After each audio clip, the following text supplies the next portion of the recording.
Welcome to the Gay Buddhist Forum, where teachers from all schools of Buddhism offer their perspectives on the Dharma and its application in modern times, especially for LGBTQI audiences. These talks are offered freely to the world and made possible by appreciative listeners. If you would like to support our efforts to share the Dharma with underserved audiences, please visit gaybuddhist.org. There you can donate, find a list of upcoming speakers, or enjoy many hundreds of these recorded talks dating back to 1996.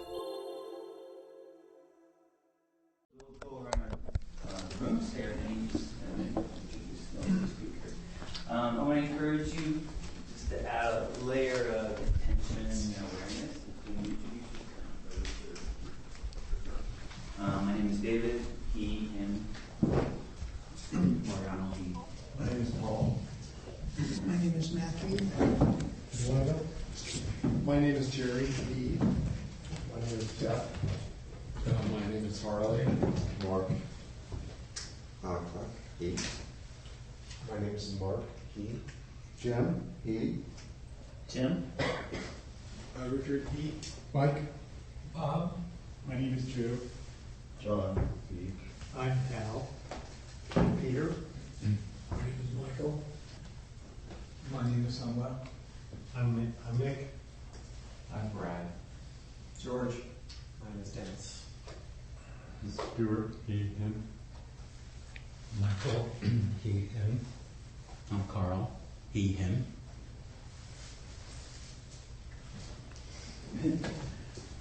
So I want to introduce Nils. I've mentioned that I'm not always comfortable reading bios, so I'm going to do my best shot and allow Nils to finish what I may have left out.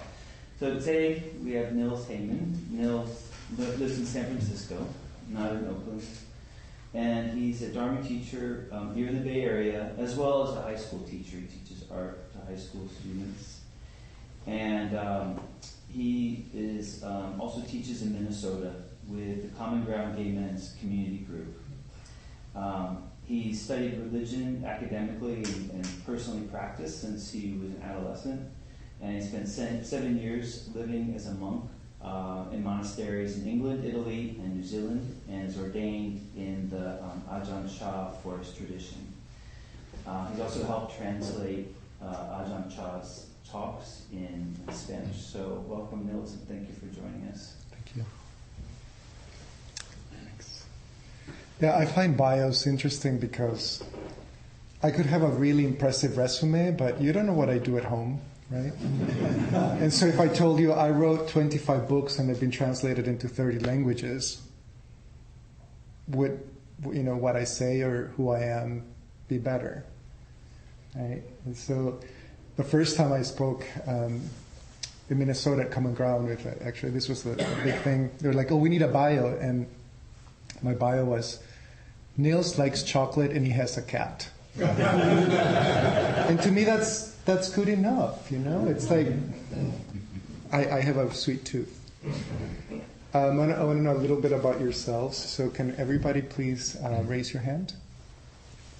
Okay. If you had a commute that was 10 minutes or shorter, put your hand down.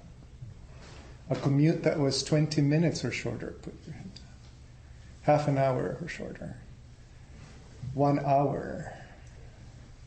Okay, so one person, longer than 1 hour to be here. That's great. Raise your hand again. You've been meditating for a year or shorter amount of time.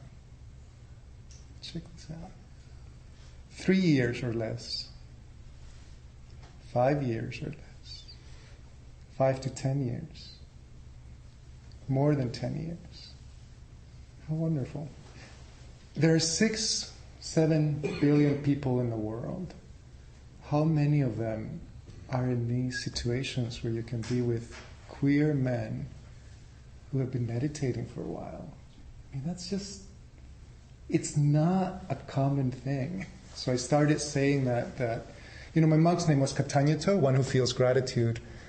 And the definition of gratitude is, you know what has been given. You pay attention to what has been received. So gratitude is a form of mindfulness, actually. It's not like there's so many books about gratitude. I haven't read any of them, but they're like, oh, make your list. There's a lot of exercises about them. But because my name was One Who Feels Gratitude, I contemplated on that. It's like, what have I received? Just to take, like one time I was like, oh, I can wipe my butt by myself. Like sometimes you would be in a hospital and you can't do that.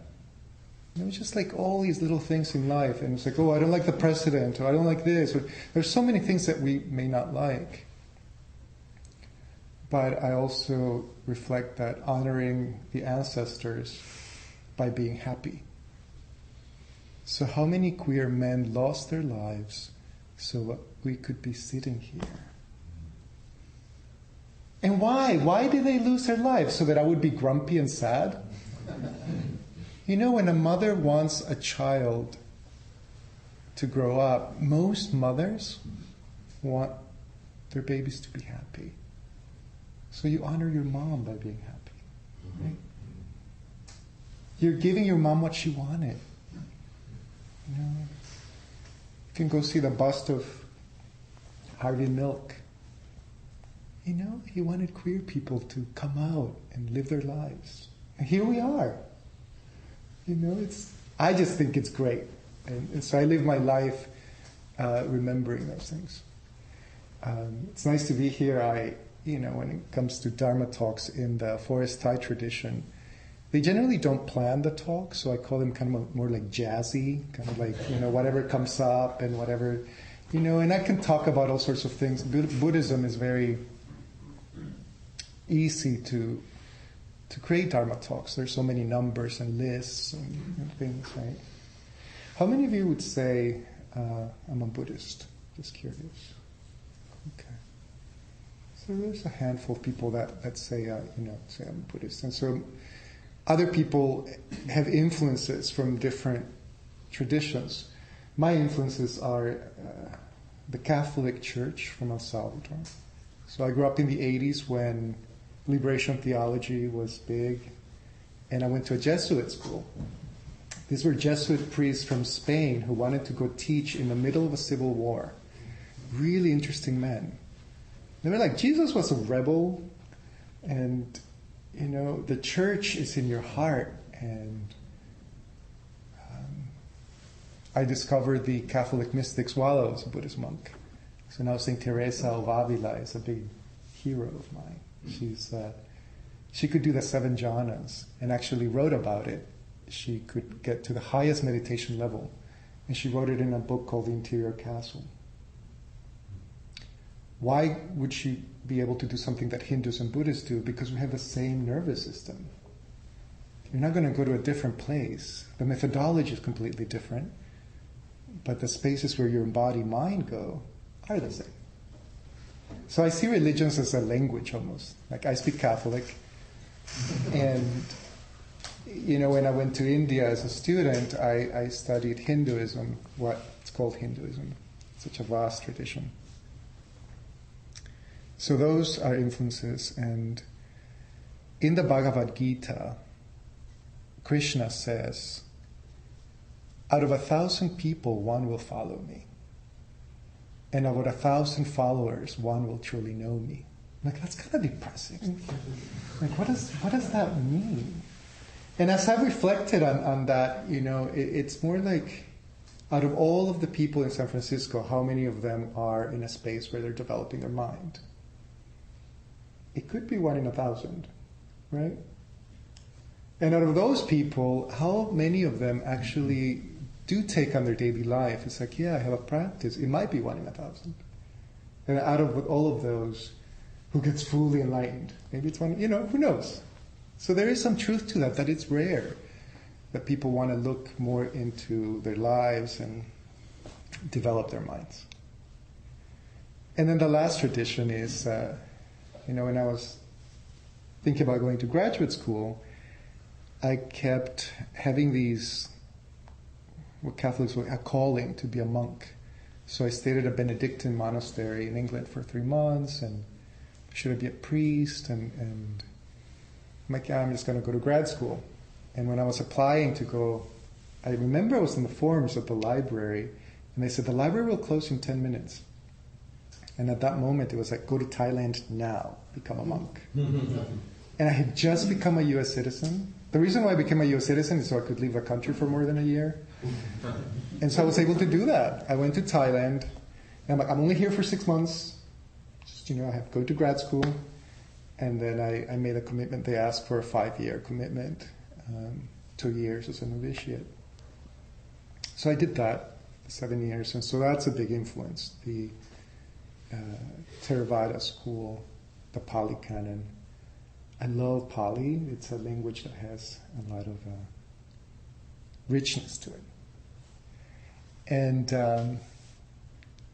something I learned from Ajahn Sumedho was really the context of mindfulness. Now that, when I started in St. Paul, Minnesota, wanting to learn about meditation, there just wasn't much around.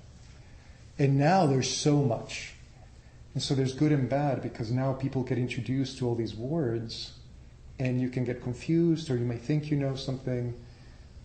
And I don't know what's better or worse. I think there's just good and bad about having, now you can just go to YouTube or Dharma Seed, or like there's so many websites and so many books. And Ajahn Sumedho used to say, you can't learn mindfulness. So in the Pali, we have bhavana, which is cultivation. That's what the Buddha is quoted as saying. I never say the Buddha said, because I wasn't there and I haven't seen the YouTube video. So I usually say the Buddha is quoted as saying, or in the scriptures it says. He called it bhavana. It's a cultivation. Out of that bhavana comes 2 branches. Sati, and then you have, that's mindfulness. And then you have samadhi. Now sati is the 7th branch of the Noble Eightfold Path, as you know, most of you. And the 8th one is the jhanas, sama-samadhi. So on this side, we have the vipassana and samatha. Now it's interesting that vipassana has become now a branch of Buddhism.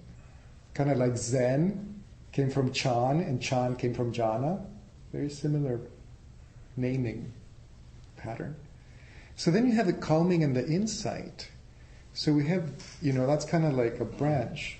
But this sati, now in today's world, what I see at the magazine and at Whole Foods or whatever is that if you're not multitasking, you're being mindful. Because I've been at Muni where somebody is chewing gum, they have headphones, and they're looking at their phone and they're trying to stand up. So just in that, you're like having flavors, having the scent of the train, having the sounds of whatever you're listening to, having the visual input, and then having the chitta, the input, and having your body trying to keep balance. That's a lot. Some people would say you can do all of that mindfully if you're present. Because Ajahn V used to say also, being mindful doesn't mean being slow. When Thich Nhat Hanh says, walk slowly, Vietnamese master, that's one technique that helps. But that's not the whole definition of mindfulness. So if your definition is like, it's just slow and gentle. I remember my first year as a novice, I was 23 or 24. And I just wanted to walk so gracefully, spiritually. The other definition of mindfulness or when we look at meditation is that it has a purpose to calm you down or to get rid of your stress and your anxiety. I have seen postcards in San Francisco with, I counted 9 bullet points, all the things that meditation will do for you. It will get rid of your anxiety. It will get rid of your depression. It will get rid of all of this. It concerns me a little bit because sometimes when you meditate, what happens is your karma ripens. And if you have repressed your anger, all you're going to feel is angry. You're going to feel angry. Happened to a guy I know a couple of weeks ago. But the bullet point said I was going to feel great. We know this. I know I'm not saying anything new, but what I want to talk about this mindfulness is that as religions have their languages, every religion will have its pitfalls, and we can have that. So we can get really brainy and sophisticated, and the Pali canon is paripati, patipati, patiwedi. What these words means are the study, the intellectual, and then having an understanding of that, and then having a realization.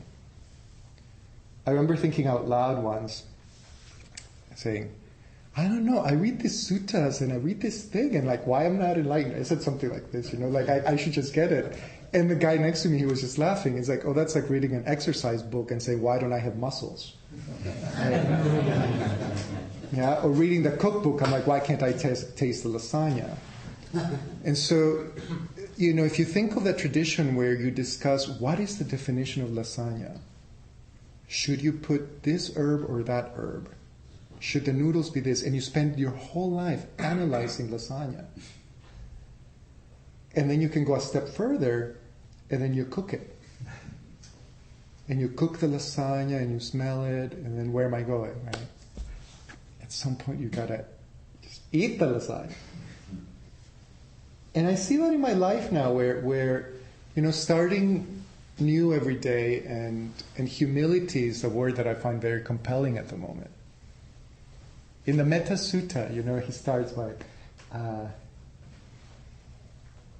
let one who is skilled in kindness, he starts by saying, let them be skillful and humble, contented and easily satisfied. That's how he starts the sutta. So this humility of like, this is just the way it is. My crazy thoughts, so I can have an impressive spiritual resume. Ooh, I was a monk, okay. 7 years is not a long time for the people that have stayed. My friends now have been monk 23 years. So when I see Ajahn Ananda, I go visit him, we laugh and we talk, and now he has a title, Mahatera. Special monk, he's like a senior monk. And so to acknowledge, for example, I just had this inclination to do something that wasn't skillful. Well, instead of adding shame or whatever, I'm just going to take it in and reflect. I like to do these 3-minute poses. I don't know what it's done here, and we don't have to record the thing, but I want to give you 3 minutes to have a kind of elbow partner. And something that comes up where you feel interesting, it's also an opportunity to say, God, he's really annoying me right now. Sometimes you just kind of have to say that. Take 3 minutes with someone next to you, and just sort of say, you know what, he's saying this thing and it's making me think of this. Or, did he say that? And ask a question. So just very simple, just talk to somebody. And when I raise my hand, girls do this, and I do this as a student. You raise your hand and you be quiet, and then you see somebody and you raise your hand, and then it just kind of silent that way. We don't have to shout. Did that make sense? So when I'm done, I'm just going to raise my hand, and then we'll do that, and then we'll do that. Okay? So 3 minutes. And do I pause this? Or? Let's come back.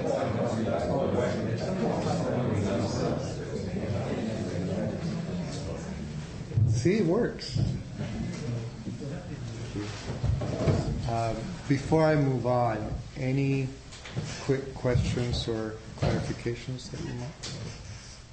Yeah.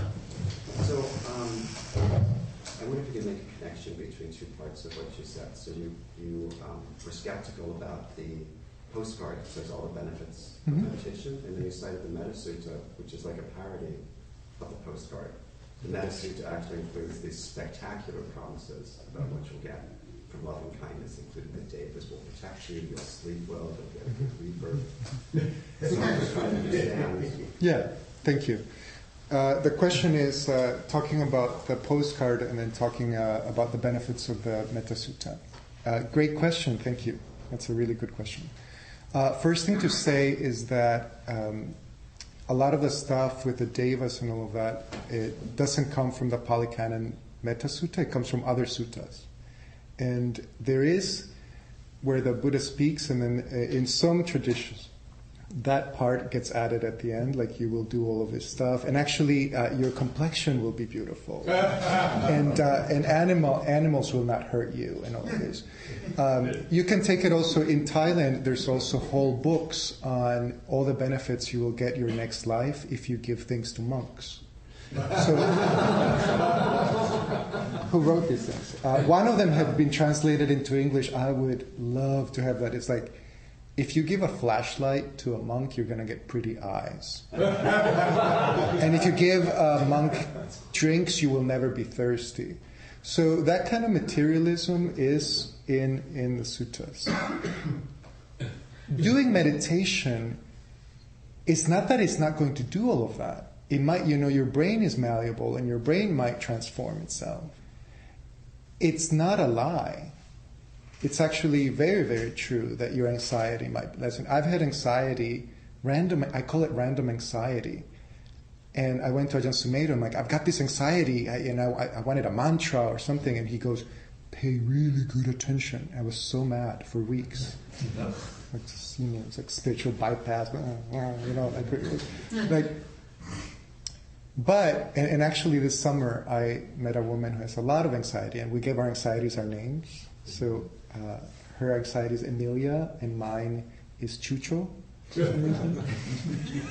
And so now I greet it, I had it this week, and I'm like, oh, there you are. And I do this thing of where is it in my body? But what has changed is that I'm not doing that trick of, I'm going to be mindfulness, but what I want is to get rid of it. I'm using mindfulness as a medicine for the anxiety, which can be done. See, this is the thing. You can do a relaxation exercise. And so there's different levels of meditation and so on. So I think to answer your question concretely is that what I think concerns me is that if you start with a materialistic attitude, I will meditate so I get the bullet points, it could be counterproductive. Because what could happen is that you start to get to know yourself, or your trauma comes up, or these things. What happens if you start meditating and you get psychic powers? There's 13 psychic powers. Those are not listed on the bullet points. They have all been researched except levitating. Levitation has not been observed. The other ones have. Canadian researchers. Anyway, did that answer your question? Okay. It's tricky, right? Where why do we practice? I didn't do well in high school, but in college I had these goals, and I had a list of them, put them on my wall, and accomplished every of them. And then I was like, that's what life is about? You create lists of goals, and then you accomplish them, and then you make another list. But then when I was a novice, I have to say, I thought enlightenment was kind of like a graduate degree. I do this and this and this and this. The result is enlightenment. In the scriptures, it is presented like that. Sometimes. You'll be a non-returner, you'll be this. If you do this, then you'll get this. So I was doing that. I'm going to take this degree on enlightenment. The mysterious thing is that there's karma, which is the whole complex kind of thing. So now I try to practice. I think instead of get enlightened, I'm just grow up, And I was thinking the other day, one of my very first insights from the scriptures was the biography of the Buddha, noticing some patterns, right? Because if somebody proves to me that the Buddha didn't exist, 100% proven, I would be okay. Somebody proves to me that Jesus didn't exist, or Krishna, or I'm okay, actually. But the Buddha was born under a tree. He did the jhanas at the age of 12 under a tree. He got enlightened under a tree. He gave the Dhammacakkappavattana Sutta, the first discourse, under a tree. He taught under trees, and he died under a tree. So I'm like, oh, look there's just trees. Environmental thing. Mm-hmm. And then the biography has these weird stories. So at the age of 29, his Saturn returned. They're very big in astrology in India. He's like, I'm going to escape the palace. And for the first time, he sees a sick man. And for the first time, he sees an old person and a dying person and a monk. Now, you're 29 and you've never seen somebody sick? Really? Like, that's a stupid story. That's a really stupid story. However, if you take any story from any tradition, St. Ignatius of Loyola has this meditation where you take a biblical thing and you put yourself in it. And as you're meditating, you smell, recently, I was like, I'm going to do that with a nativity story. It was crazy. Mary's pregnant. They're dusty. They've been walking. Nobody's opening the door for them. She's about to give birth. And they're like by animals. Like all of a sudden, that became like a real story for me. Especially with, the stuff with immigrants. And people from my country are being treated horribly. Right? And so you take that and it's a compassion meditation. And with the Buddha, what is the teaching of this story where Siddhartha, the prince, goes out? And what I got from it, and maybe it's a different thing, is that if you don't pay attention to those 4 things, you're not really mature. If you don't really understand that the body will get sick, that we're just able-bodied temporarily, right? That impermanence is something that is real, and then we see it in our body, that sickness is a reality, that death, I don't know what we have in common, maybe we like some kind of music, but the only thing that's certain, all of us are going to die. And we don't know when and we don't know how. And that's what we share with human beings. It's just this funny thing. Right? And old age. When we're living in a culture where I work with teenagers, billions are being spent to tell these teenagers that they're not good enough. Buy the right shampoo, the right mascara, the right shoes. And so old age is bad. I have a really good facial moisturizer. It's from Intelligent Nutrients. I highly recommend it. But the only thing I don't like about it is that it says anti-aging. I'm like, why can't you just call it something else? There's nothing that is anti-aging. The only thing that is anti-aging is death. Right? And so I'm like putting death on my face. And how many monks do we see on the streets? And if you take a life or a culture that is not wanting to look at those 4 things, this is where I got an insight. I like to read National Geographic, and a few years ago they used to have a zip code highlighted on every issue. 90210 was featured once. And I was like, interesting, Beverly Hills. They don't have a monastery. They don't have a hospital. They don't have old people's homes. They don't have a cemetery. But they have 56 plastic surgery clinics. Yeah. And so when you're living in a zip code where you're not looking at those 4 things, you could be rich and beautiful, but are you wise? And so for me, that story is he goes out of the balance, the palace, and his wisdom begins. Out of looking at those 4 things, then he's like, I gotta get out of here. And then the stories, now remember India, right? There's no television, there's no electricity, so stories have to be interesting. So he escapes the palace and his horse, the devas, the angels fly, so that, and imagine, you're out there and you're telling this story. That's why the stories are so interesting, because there's nothing else to do. But there's a teaching in there. And so the nativity story, were they really there? Did this happen? I don't know, but in any of these stories, I get curious. What is there to learn from it? And also the context. I used to be like, my God, the Old Testament is just, I don't understand it. But I did a postmaster's degree and we had to take theology because it was a Catholic place. And this professor would put these things into context. It was fascinating. The reason why this rabbi is yelling is because he's doing it here to these people, and there's a spiritual teaching in there. Like, oh, okay. I just needed some context. And it doesn't matter what religion you are, you can miss the point. So there are Buddhist sex scandals.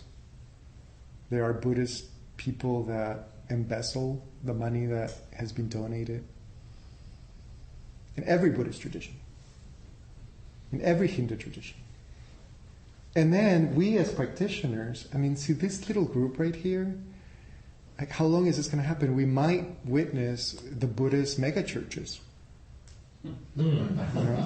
Where now mindfulness is a business. I have the business card of this guy who works at a luxury hotel, and his title is Mindfulness Manager. When you make a living out of mindfulness and all these things, it can get complicated. You know, the superstition that you get in places in Thailand, you know. So Ajahn Chah was with these rice farmers.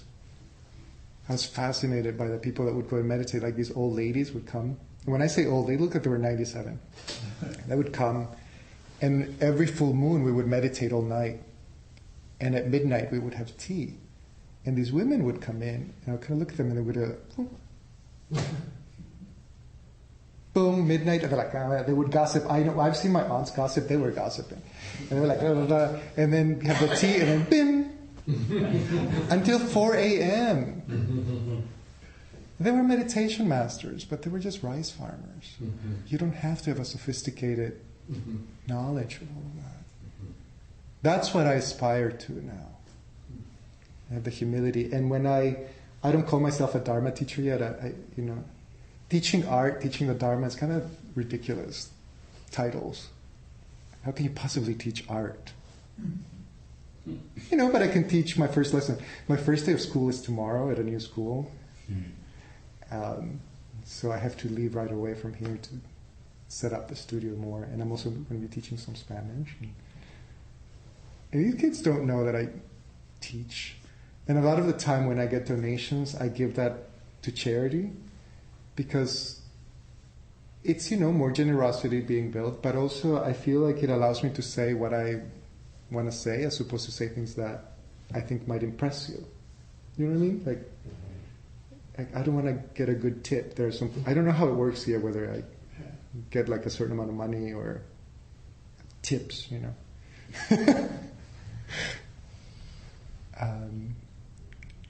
And going back to Ajahn Sumedho, is mindfulness is the path to the deathless. So never made sense to me. He used to say this almost every Dharma talk. Mindfulness is the path to the deathless. And what is that? And it's the same as saying love is God is love. It's the same thing. Which that doesn't make any sense. Especially in English. Now, when I say God, my grandma used to have this statue of a white guy with a long beard, basically Santa Claus wearing a toga, and and Jesus. But you look at Richard Rohr, a Franciscan who's alive. He says, love is full consciousness.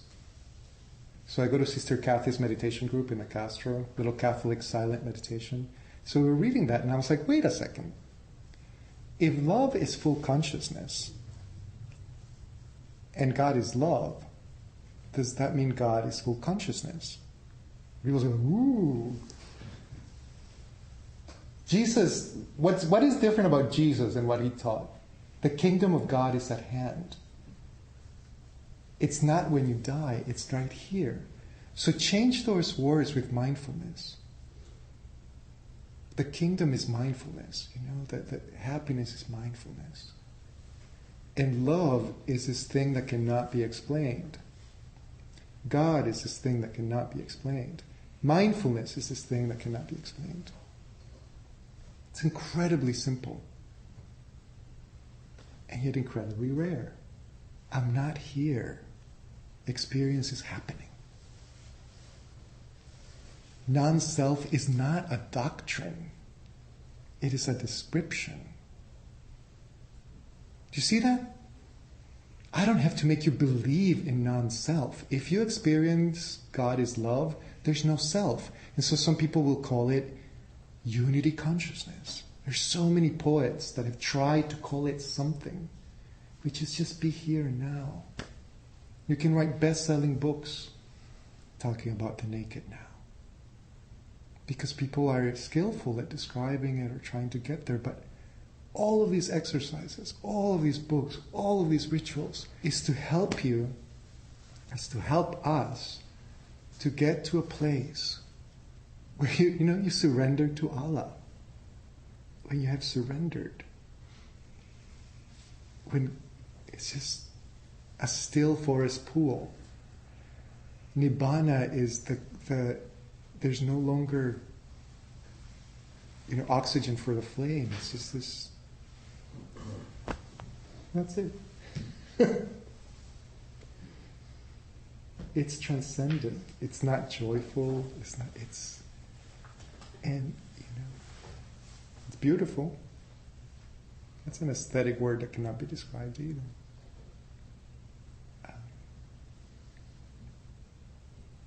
So it inspires me to get there, and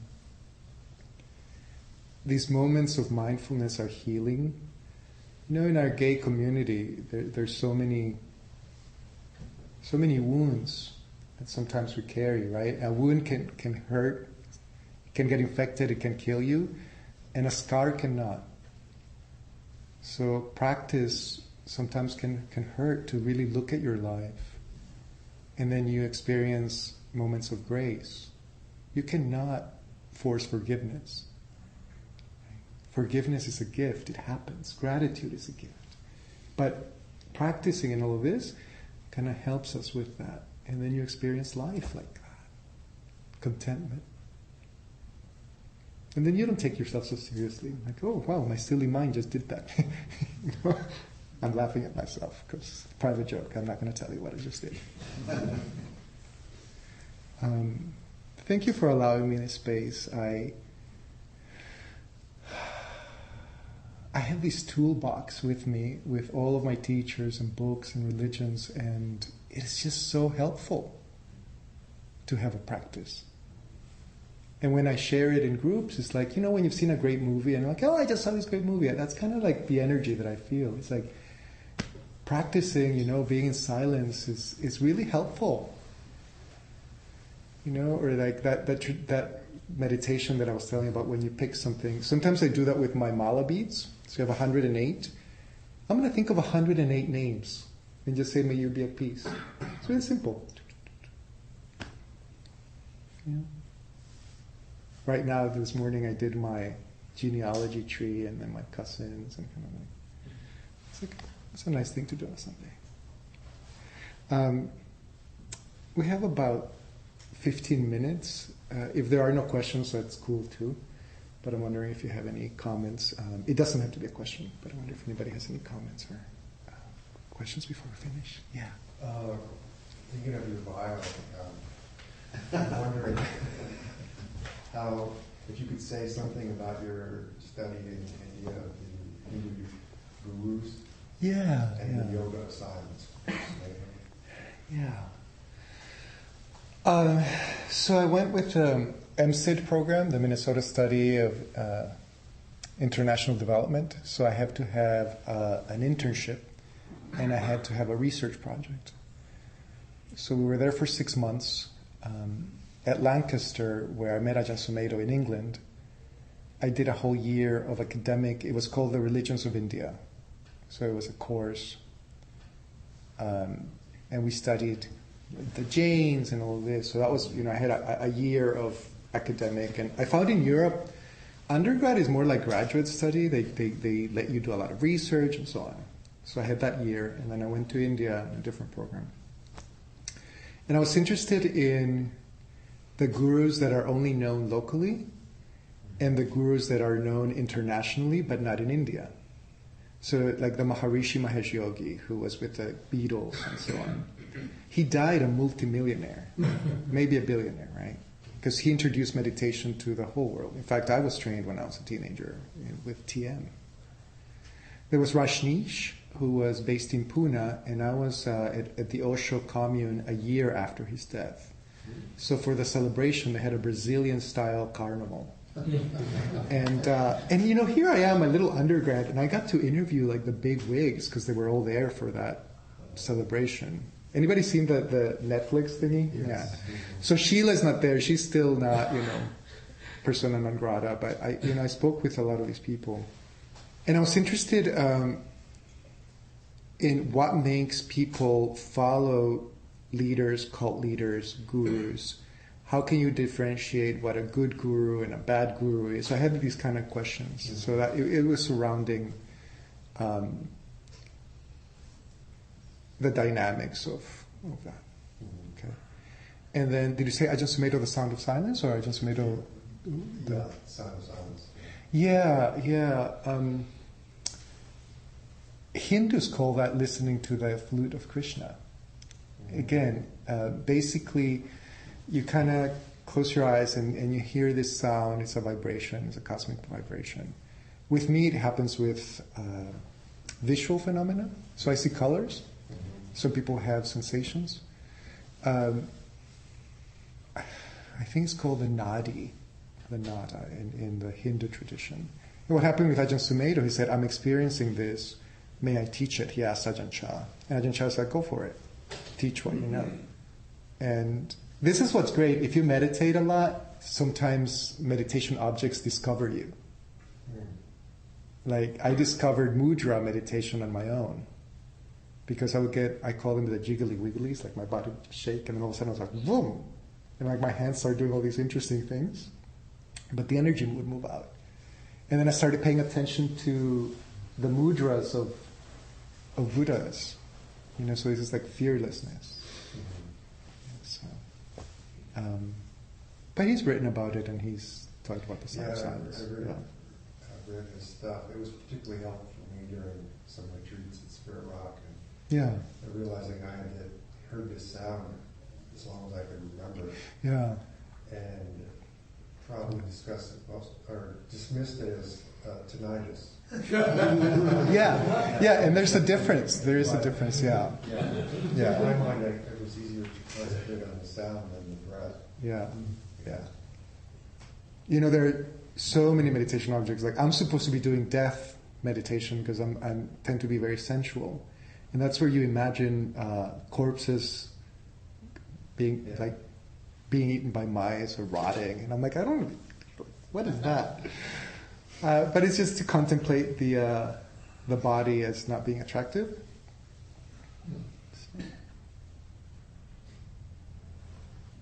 Anything else? Yeah. Thank you so much. I really enjoyed your energy in your presentation. You mentioned the word forgiveness, and I didn't quite catch what you were saying about it, but it made me think back to a time many years ago here when we had a speaker, and because of the situation in my life, people had said, I don't know if I've shared this before, can you forgive this person? And I realized I didn't know what forgiveness was. Do you say, okay, you hurt the hell out of me, it's okay, let's be friends? Yeah. No. Yeah. And she said to me something I never forgot, and it was the beginning, and she said, forgiveness begins when you accept that the past isn't going to get any better than it was. And the first instinct is to say, of course, but that's profound. You give up dwelling on the pain and the incident and the person. You come back to now and then go from there. Yeah. Forgiveness is a scar. It no longer hurts you or can kill you as much. It can still hurt. I mean, you can look at the scar and be like, ooh. But the energy, I remember the exact moment when forgiveness happens with my dad. And that's where, again, the scriptures, when demons leave you. That's what the poetry of it is like. You feel like, oh, wait, I just got this insight. He can no longer, forgive me. And it's not I'm just think of Schindler's List, where he's like, I forgive you as a, or like you have to accept it. It's a complex topic. And And the way I see it is a scar, but it's also a gift. It happens to you. It's a moment of grace. This, it's really hard, like when a loved one has been hurt. Right? And it's like, how could I possibly forgive you? And what it means is like, to me, you no longer have that much power. I have no hatred here. It tends to be compassion. Tends to be related. Happy people are not mean. I tell my teenagers this. Happy people are not mean. What bully is happy? Why would I want to steal your stuff if I'm happy? Why would I want to rape you? Why would I want to steal everything from your country? Why would I want to insult you if I'm a happy person? So to turn it around, I'm like, gosh, there's a lot of unhappy people out there. And that's why your happiness, not only are you honoring your ancestors, your happiness is good for the world. It's an investment for every sentient being. I don't know how to ask forgiveness to all the animals that are dying for what my species is doing. It's crazy. But hey, can move on and do what I can. Humility, happiness, it's all good. It's been nice to be here. I have to rush over and get ready. It's a new school. I was working in Oakland, so maybe that in my bio said that I'm from Oakland, and I'm going to be working Title I school. I used to work with rich kids in Minneapolis, and these kids are not rich. And I'm just excited. They keep me on my toes. They don't get impressed by me, they're just like, they're teenagers. And it's been lovely to be here, and maybe I'll stop by again sometime. So thank you for having me. Thank you, Nils. Thank you. Does anybody have any announcements at all? Please. Yes, there is a Netflix comedy special with a 40-year-old lesbian from Tasmania called Nanette, and it's one of the most powerful things I've ever seen in my life. Just an hour long, and it starts out funny, and then it gets unbelievably strong and serious and penetrating. And I was slack jawed by the end. Anyway, it's called Nanette for no good reason. No. If anyone wants to continue with their meditation practice, right here in this room, every Monday, tomorrow, 5:30 to 6:30 is the LGBT Sangha. It's a very diverse, mixed, sweet little Sangha. Same format as GVF, half-hour meditation and a half-hour Dharma talk. And it's a great way to start the week. And if you're like me, it's a way to get another meditation in. So that's always good. So join us. GVF's annual retreat is September 28th through 30th. There's still a little bit of space left. And so if you're interested, I suggest you sign up. I'm the host. There's hot water for tea, finger food, the Donna Bowl, and people gather for lunch at 12:30. Thanks. For those of you who don't know, we out of this group since March has been what we're calling the Radical Dharma Study book group that meets once a month. We're right now reading Bell Hook's Black Looks, so if anybody's interested, the meeting is on September 9th here after, and it's the purpose of the book group is really for a group of gay men to talk about white supremacy, racism, undoing patriarchy, using the book as a launch point. Sometimes conversation goes well off the book, but to be exploring these forces in our lives. So if anyone wants to know more, you can talk to me afterwards. We'll be coming around with the Dana Bowl. The Dana is share your generosity. It supports our teacher as well as the space, as well as the newsletter that goes out quarterly. And I think that's all the announcements. I don't know if there's, did you have anything, are we, is there still looking for people to help fill Tom's roles looking ahead or kind of fulfilling some of the needs? Yes, but I don't really have organized anything to say about that at the moment, but I will have more to say. Okay. And there's a sign-up sheet. If you want to be on the mailing list, there is a Yahoo group, but there's a mailing list on the credenza you can sign up for. Okay. Would you lead us in dedicating the merit? We usually stand up in a circle. Thank you.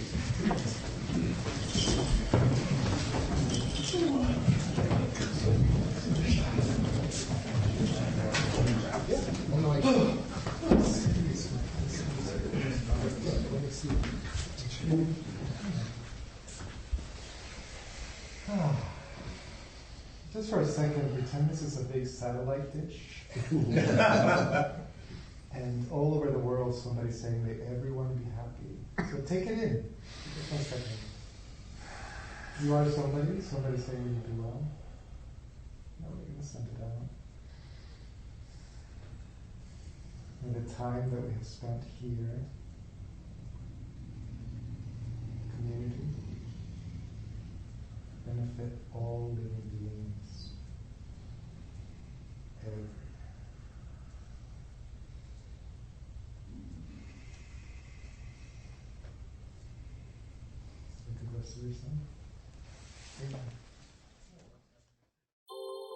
Thank you for listening to the Gay Buddhist Forum. If you would like to hear several new talks per month and be notified of upcoming speakers so you can participate live, please subscribe to this podcast, like us on Facebook, and join our mailing list by visiting gaybuddhist.org.